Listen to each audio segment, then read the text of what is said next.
es muy grato dirigirme a cada uno de ustedes. Somos estudiantes de la Universidad Nacional Pedro Ruiz Gallo de la Escuela Profesional de Economía. Está integrado por Cabrera Torres Elmer, Delgado Castro Mario Alonso, Valverde Ezequiel Alexander. En esta oportunidad vamos a tratar de la escuela monetarista.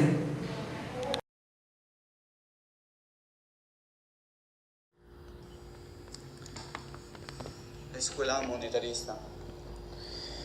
El monetarismo es la rama o vertiente del pensamiento económico que se ocupa de los efectos del dinero sobre la economía en general, aun cuando no constituye una escuela de pensamiento económico como tal, sino más bien una tendencia.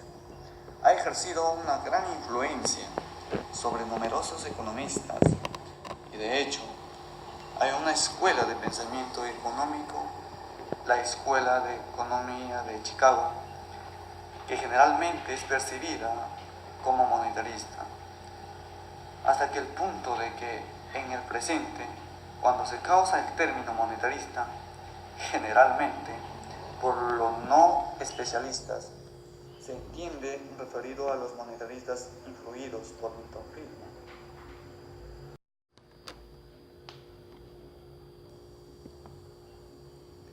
Reseña histórica.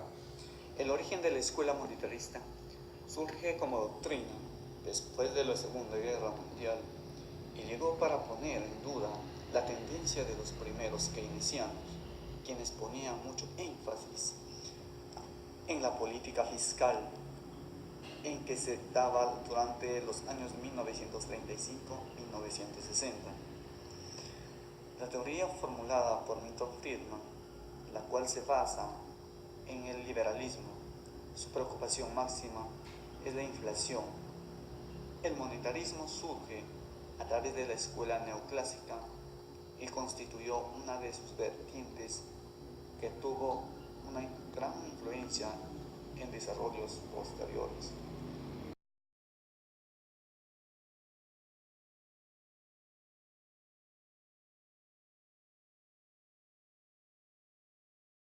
La inflación.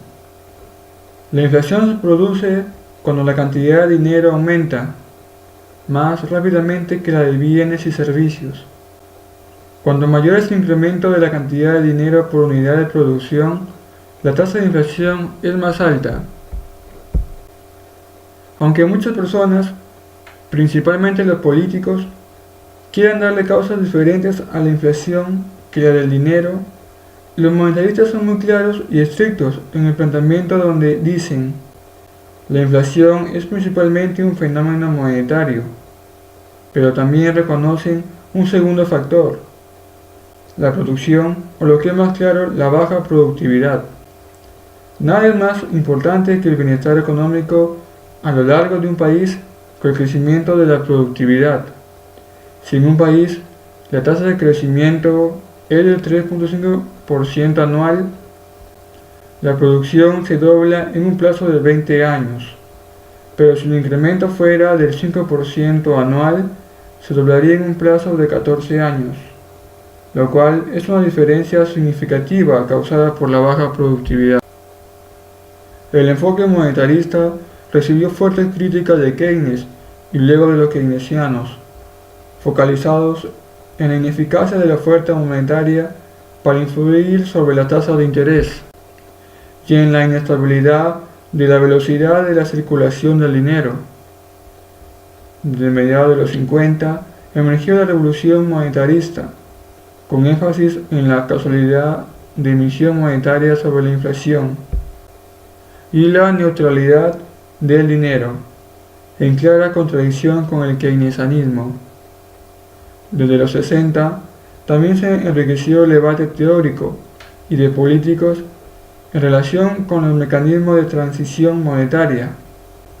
A esto se sumó el aporte del estructuralismo respecto de causas no monetarias de inflación, por ejemplo, las inelasticidades de oferta y demanda, las diferentes velocidades de aumento de productividad laboral y la endogeneidad del dinero por la existencia de precios fijados exógenamente, salarios o tipo de cambios, o de rezagos para la recaudación tributaria sin indexación.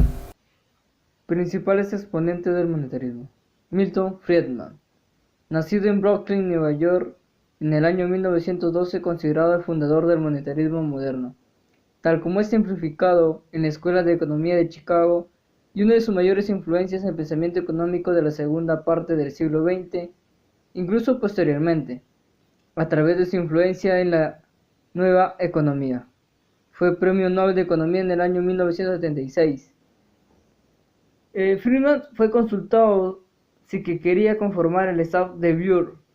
Friedman aceptó la invitación y asume la responsabilidad para investigar el rol de la política monetaria en los ciclos económicos.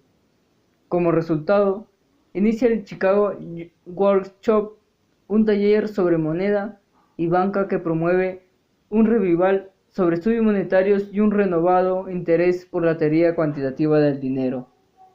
Friedrich Hayek, economista de origen austriaco, nacionalizado británico, obtuvo el Premio Nobel de Economía en el año 1974, compartido con el sueco Gunnar Myrdal, por su trabajo pionero en la teoría del dinero y las fluctuaciones económicas y por sus penetrantes análisis de la interdependencia de los fenómenos económicos, sociales e institucionales.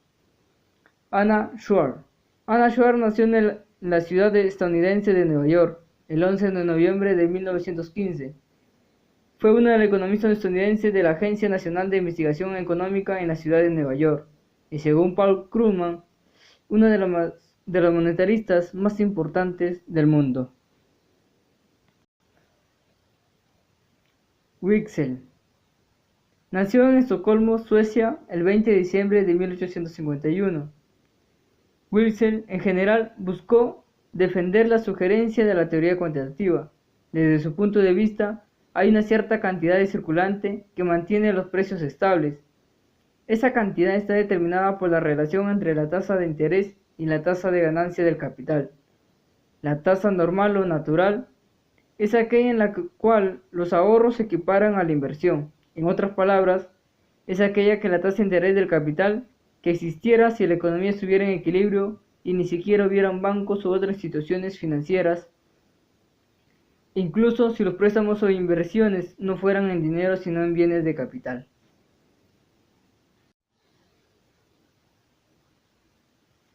Aportes del Grupo de Cambridge. El llamado Grupo de Cambridge representa las concesiones de un grupo de economistas neoclásicos que pertenecieron a la Universidad de Cambridge, integrado principalmente por Alfred Marshall, Pinju, John Maynard Keynes cuando era joven. Se basaron en materias financieras y por ende de considerable importancia en el monetarismo. Para los integrantes del Grupo de Cambridge, la función del dinero no es solo servir como facilitador de comercio o medio de cambio, sino también como mecanismo de conservar valores entre transacciones. Aportes de Huxley. Para Huxley, la actividad comercial es la base de la vida económica. Por su parte, los comerciantes son los auténticos promotores de la riqueza social y por otra, el dinero es lo que gobierna la actividad de estos. En efecto, Huxley considera el dinero como el motor de la economía, siendo de ese modo uno de los más convencidos monetaristas en la historia de la economía. Aportes de Herbert Fisher, quien ha sido descrito como el mejor economista de los Estados Unidos, ha producido, se puede encontrar en su The Theory of Interest. Fisher sugirió urgentemente que la tasa de ganancia o la tasa de interés real depende de dos factores: la voluntad de ahorro o posponer el consumo de la sociedad y la tasa de oportunidad de inversión, que depende de los niveles tecnológicos y recursos naturales disponibles. Aportes de Lerner. Las propuestas de Abraham Lerner, que se remontan en el año 1943 y dieron origen a la llamada finanza funcional, son demasiado complejas como para presentar algo aquí un resumen general y simplista. A pesar de muchas sugerencias a las propuestas de los autores, existen expuestas de forma tal como generalmente sorprendentes a la primera vista para no especialistas. El aporte de Lerner puede ser visto como una sistematización de posiciones anteriores. Aportes de John Taylor. En 1977, Taylor y Edmund Feld mostraron que la política monetaria es útil para estabilizar la economía si los usuarios aún son cruciales, incluso cuando todos los trabajadores y las empresas tienen expectativas racionales. Esto demostró que algunas de las sugerencias de la economía keynesiana se mantienen bajo las asunciones de las expectativas racionales. Taylor demostró que había una volatilidad de la inflación y de la producción. Taylor propuso una política que él considera simple y efectiva. Los bancos centrales deberían manipular la tasa de interés de corto plazo, elevando las tasas de interés a fin de enfriar la economía cuando la inflación o el crecimiento del producto se vuelve excesivo, y la reduciendo estas tasas cuando una de las medidas cae demasiado bajo. Con esto llegó a conocerse como la regla de Taylor.